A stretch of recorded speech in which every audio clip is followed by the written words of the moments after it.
بسم اللہ الرحمن الرحیم۔ السلام علیکم لسنرز۔ ٹاپک ہے نبی صلی اللہ علیہ وسلم پر جھوٹ بولنے کا گناہ۔ تو چلیے بیان سنتے ہیں۔ حضرت علی رضی اللہ تعالیٰ عنہ سے روایت ہے کہ رسول اللہ صلی اللہ علیہ وسلم نے فرمایا، دیکھو مجھ پر جھوٹ نہ باندھنا، کیونکہ جو شخص مجھ پر جھوٹ باندھے گا وہ یقیناً دوزخ میں جائے گا۔ خطبہ حضرات، جو خطابت میں بعض دفعہ کئی ایسی باتیں کہہ دیتے ہیں جو سراسر غلط ہوتی ہیں، پھر ان کی نسبت رسول اللہ صلی اللہ علیہ وسلم سے کر دیتے ہیں، یعنی ان غلط باتوں کو حدیث کے حوالے سے بیان کیا جاتا ہے۔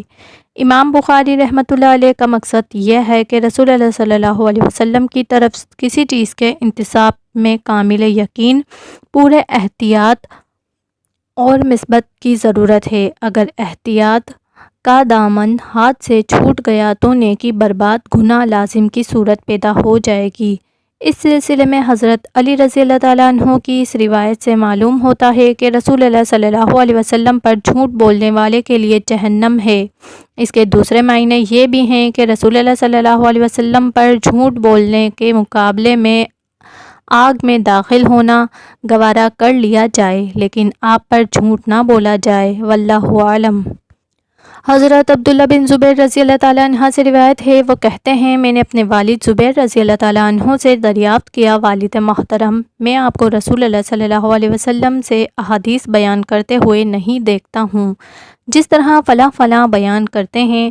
انہوں نے فرمایا، میں کبھی رسول اللہ صلی اللہ علیہ وسلم سے الگ نہیں ہوا، لیکن میں نے آپ کو یہ فرماتے ہوئے سنا ہے، جو کوئی مجھ پر جھوٹ باندھے گا وہ اپنا ٹھکانہ آگ میں بنا لے۔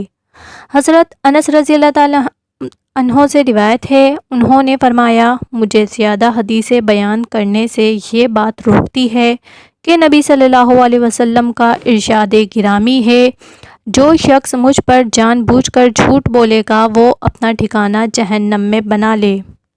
حضرت انس رضی اللہ تعالیٰ عنہ فرماتے ہیں کہ اگر مجھے بیان حدیث میں غلطی کا اندیشہ نہ ہو تو میں بکثرت احادیث بیان کروں۔ اس کا مطلب یہ ہے کہ آپ صرف اس حدیث کو بیان کرتے تھے جس کے متعلق آپ کو یقین ہوتا کہ واقعی رسول اللہ صلی اللہ علیہ وسلم نے ایسا ہی فرمایا ہے۔ اگر کہیں شک پڑ جاتا تو اسے بیان کرنے سے اجتناب کرتے۔ حضرت سلمہ رضی اللہ تعالیٰ عنہ سے روایت ہے، انہوں نے کہا، میں نے نبی صلی اللہ علیہ وسلم کو یہ فرماتے ہوئے سنا، جو شخص میری طرف وہ بات منسوب کرے جو میں نے نہیں کہی وہ اپنا ٹھکانہ آگ میں بنا لے۔ اس حدیث سے یہ معلوم ہوا کہ جو باتیں رسول اللہ صلی اللہ علیہ وسلم کی طرف غلط منسوب کی گئی ہیں، خواہ وہ ترغیب و ترہیب سے متعلق ہوں یا احکام و مسائل سے، ان کا بیان کرنا جہنم میں جانے کا پیش خیمہ ہے۔ لہٰذا روایت قولی ہوں یا فعلی، قائل کو پورے احتیاط سے کام لینا چاہیے۔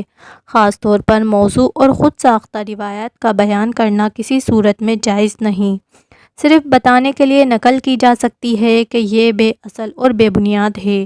اسی طرح ضعیف روایت کو بھی ایسے انداز میں پیش کرنا کہ سننے والے انہیں صحیح سمجھ بیٹھیں اور ان پر عمل کرنا ضروری قرار دے لیں، یہ انداز بھی درست نہیں۔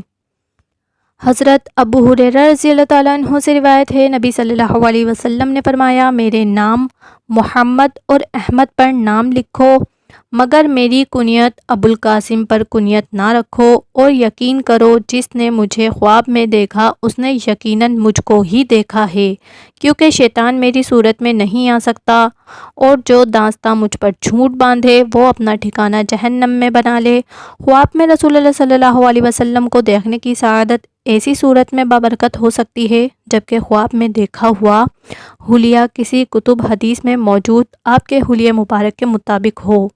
آپ کا حلیہ مبارک کے متعلق مثلاً کتاب الرسول بہت مفید ہے، جس کا اردو ترجمہ راکم کے قلم سے آئینہ جمال نبوت کے نام سے دارالسلام نے شائع کیا ہے۔